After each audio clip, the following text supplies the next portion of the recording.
Hey, it's Trixie. Welcome to the underground. Okay, I got to talk a little bit about the holidays because this is the stressful time. Here, I took a vacation so it would go a little easy on me. So, first, I put up the tree, okay? It's a big, tall, white, like Goodfellas tree. And I had to bring it in from the porch. It's all cramped up.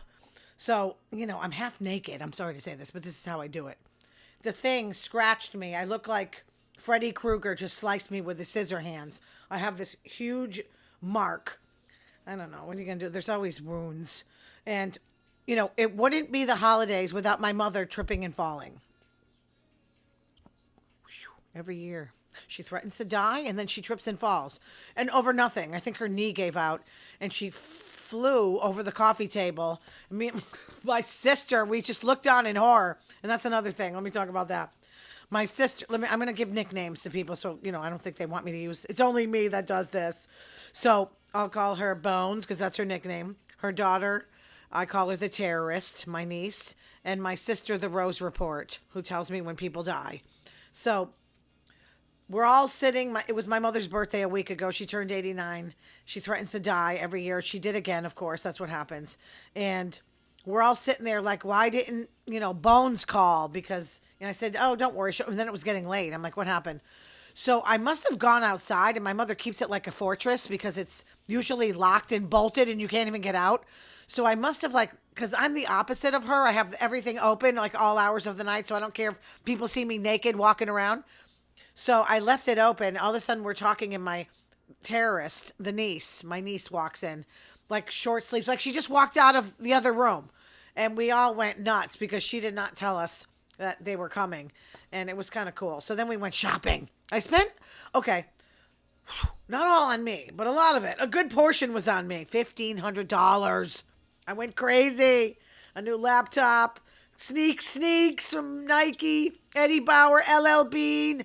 And then, of course, my niece needed a lot of stuff. And that's another thing. I'm like, I hate bringing kids. She's 11, so she's terrorist phase. And she doesn't listen. And we had to spend an hour in Sephora, which I'm like a guy walking around Sephora like, you need any help? With what? I'm not getting any makeup. Look at me. Do I look like I wear makeup? Just like mascara and like the hair. It's all about the hair. So when she gets out of there, we all had to pee. She didn't want us to go to the bathroom. I'm like, hey, you want us to go on the ground? Come on, we'll go to your store after we do that. But I diverted her.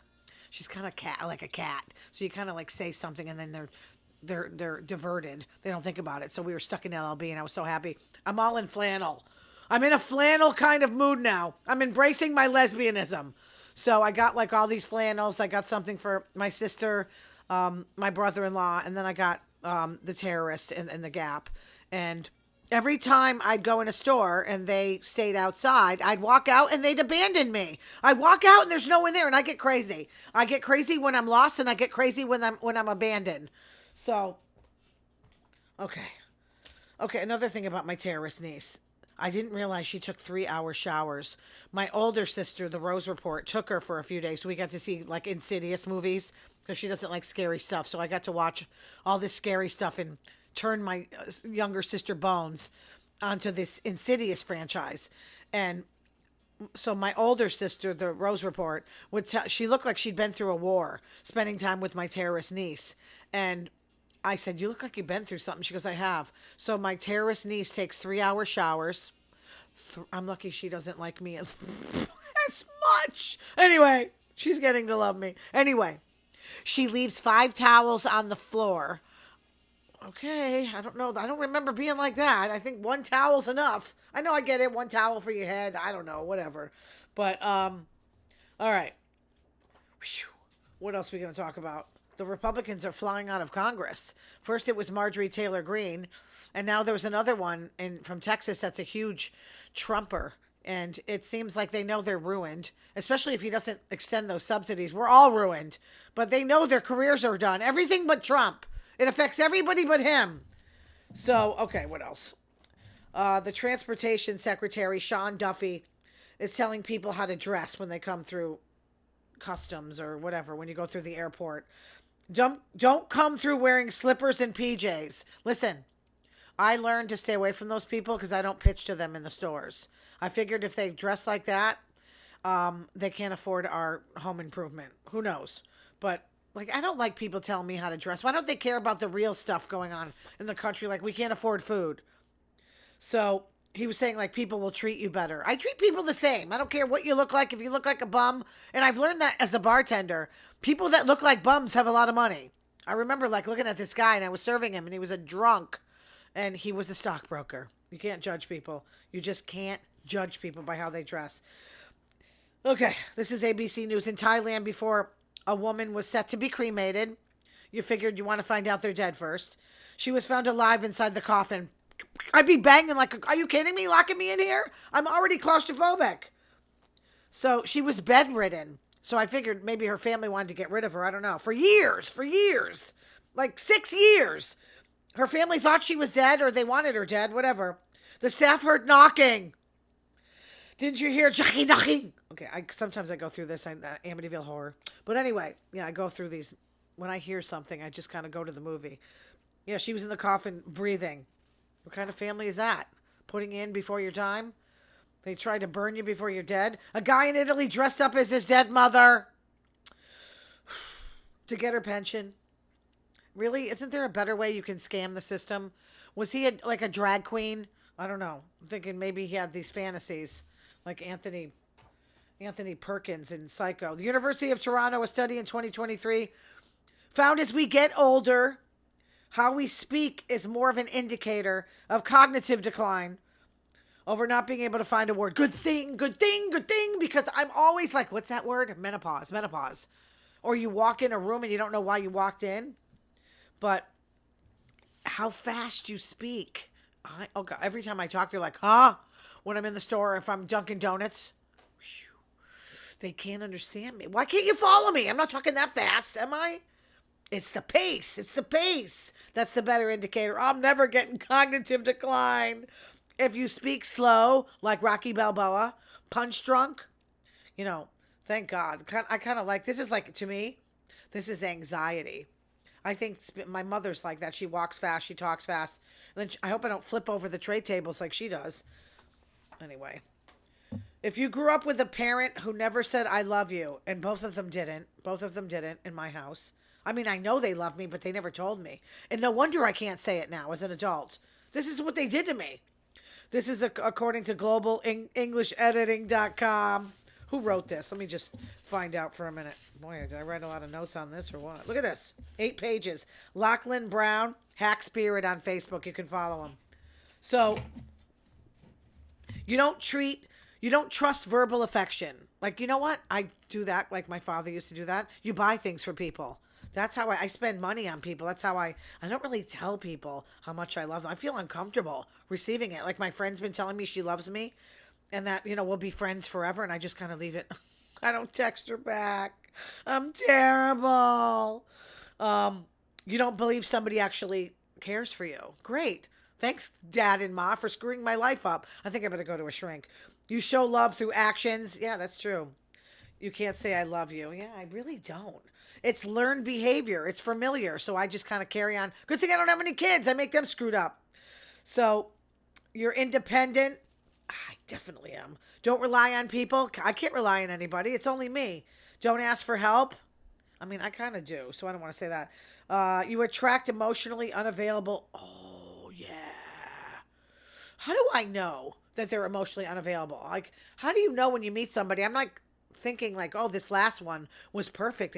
We got close quick. It was like I knew her for 10 years and then all of a sudden she turned into like a different person. So how do you know? Is it like water seeks its own level kind of thing? So closed off people feel normal to me. Yeah. Because if someone clung to me like a stage 5 clinger, I'd run for the hills. So even though it's unhealthy, you stay. I stay up until a point and then I flee the house. So you choose partner who avoid intimacy. This is making a lot of sense to me. Why, if I know, do I still keep doing it? Stay in relationships whose affection is rare. Wow. The more I read, the more screwed up I get. You think expressing needs is too needy? I mean, yeah, I don't want to feel like that. I want to be cool. You second guess your worth in relationships. I am insecure when I care about somebody. If you don't care, why would you be insecure? It makes sense, doesn't it? It's not in a Billy Joel song. If you love someone, you're always insecure. As a kid, you are searching for clues. If your parent doesn't express love explicit, yeah, Dad, give me my drum set. I don't care about I love you. Give me the drum set. It took him a month to do it. Anyway, you overthink small interactions. This is totally me. Reading in between the lines. If they say something stupid, I'm thinking it means something important. Assume people are upset with you. Yeah, this is me totally. You read too much into silence. Well, or short replies. Yeah, what did that mean? They're not saying anything and I'm writing a whole book. You worry you're not enough. Oh man, I'm good. Goes back to your childhood where emotional clarity wasn't there. Geez, I'm going to go home and like complain to my mom. Mommy, what'd you do to me? You suppress your emotions because you were taught they're inconvenient. Well, yeah, I remember being told children should be seen and not heard. I always hated that phrase. What do you mean? We could talk. Parents who struggle with emotional expression raise kids that do the same thing. I'm sure their parents were the same. Everybody was screwed up in the Depression days. You were told stop being dramatic. No, I like my drama. I like it. It's nothing to be upset about. My mother used to get mad if I spilled milk. So I know she was the nut, not me. You know what I'm saying? She was the lunatic. And now she got a kid who's a lunatic. 3 of them. As an adult, you bottle up feelings. No, that's not me. I say everything and then I release it and it goes on to you. I'd rather make you carry the weight. When something overwhelms you, you shut down. I don't think so. That's not me. That's not how I react. So this coping mechanism kept you safe. No. I was nervous though as a kid. As an adult, it keeps you distant from others. This is the person I was involved with, not me. You're loyal in relationships. You become clingy. No, I'm not a stage 5. To people who make them feel safe. So you're saying I become clingy to somebody that I feel safe with. Well, I get attached. I'm not going to lie. If I like something, I know. If I don't, I'll never be attached to you. This is what I used to do. I used to date people I didn't care about. So like when they left me, I remember one of my girlfriends going, I think this isn't working. And I go, okay. You don't take love for granted. Well, yeah, because I never had it. You know what it feels like to live without emotional warmth. Man, was I raised in a freezer? Am I doomed? I don't know. You learn to break the cycle without realizing it. Well, how do I do that? Reassure your partners often. I mean, yeah, if I have to do that, I don't care if they're clingy. If I like them and they're clingy, I don't care. Show affection more freely. So this is how you break out of it. Make emotional safety a priority. All right. I'll try if I ever get involved with anyone again, which I might not. Who knows? All right. One more thing. 4 secret love languages from Forbes.com that can rejuvenate your relationship. If you have one, I don't. Mark Travers. Mark, I love you, Mark. So in times of crisis, arguments, yeah. Well, obviously that tests your relationship. You're going to go through stuff like illnesses, job loss, chronic illness. I don't know how tough I am. I bolt. After the honeymoon phase, I'm gone. So I'll know if I really love someone if I stay when I'm bored to death. Number 1, co-regulation. If one person is calm, that's not me. It's the other person. It can calm my nervous system. Okay, I got to find someone half dead. That's what it's going to take for me to be calm when I'm angry or stressed out because I'm crazy. The Stephen Porges polyvagal, I can't pronounce whatever your name is, theory suggests when we feel safe with another person, our body's social engagement system activates. Slower heart rate, softer tone, like so if the other person takes that, then you'll feel it. Who the hell's going to get soft when I'm screaming? Calm voice. I'd probably laugh. If you're arguing crazy, the crazy person yells, the other person calms it down. Yeah, it's going to be you because it's not me. I'm the crazy one. The crazy one will unconsciously mirror the same voice. I wonder if that would work. I should try starting an argument with somebody. They said the argument stops just like that. It sounds easy, doesn't it? No, try putting it into action. I don't think so. 2, parallel play. Being alone together. Being alone together. What the hell does that mean? So I'm watching football and they're reading. but you're in the same room. So that makes sense. You're in the kitchen cooking for me, I hope. 3, role switching. One person is the nurturer, and I don't mind taking care of somebody. The other is dependent. I'm really not the dependent one. Intimacy sucks. That's what I say. Healthy couples do relational adaptability. Have the other partner take on being the nurturing one. So they, take turns doing that. If they know how do they know how to do it? If they're always in one side. And number 4, emotional security, feeling safe and feeling supported, both in relationship can feel vulnerable. Are you crazy? This isn't going to work. All right, guys. Well, wait, one more. Forbes, another one from Mark Travers. 2 traits that no one wants in a partner. I don't want a liar and a cheater. According to new research published in the Journal of Couple and Relationship Therapy, how we see our partner is more important than who they are. Lovely. Perception is reality. If you're impulsive all the time, then it's a problem. I'm impulsive. So they studied 85 straight couples. No gays? No gays? I don't understand. This is in the Netherlands. 2 traits that made these couples miserable. Manipulative. Yeah, I like being controlled. Emotional callousness is the other one. Oh yeah, I don't want a narcissist. Creates imbalance for dependency on one partner. Yes, I think that's right. If one person works and the other one, like one person does all the work, the other one doesn't, you're going to really not like that person after a while. They don't give a shit. That's not what I like. Okay.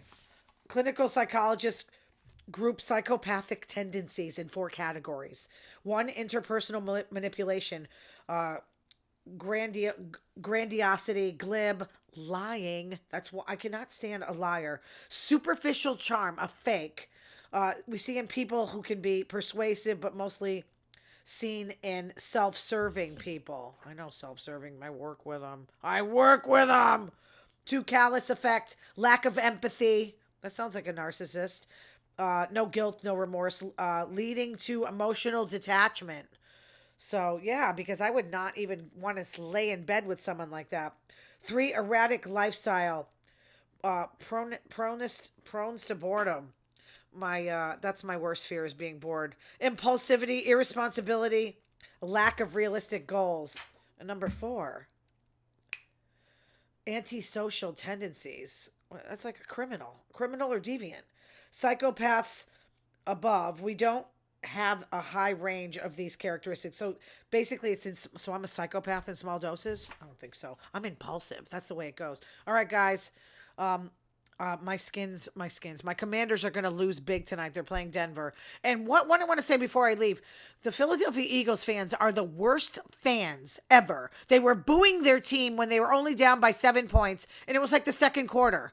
And I'm watching the Ravens. They're getting beat. Their fans don't boo them. They don't deserve to win. They don't deserve it. I mean, I'm picking, obviously, the Patriots. They're fun to watch. Denver on the AFC side. Denver, the Patriots. The NFC side, I mean, I did say Philly, but they keep losing. I have no clue. So maybe AFC is going to win the Super Bowl this year. Who knows? All right, guys. Hope you had a great holiday. If you have any kind of things you want to share with me, you can go to my YouTube channel and just comment. And I answer right away. All right. Love you. See you next week. Bye-bye.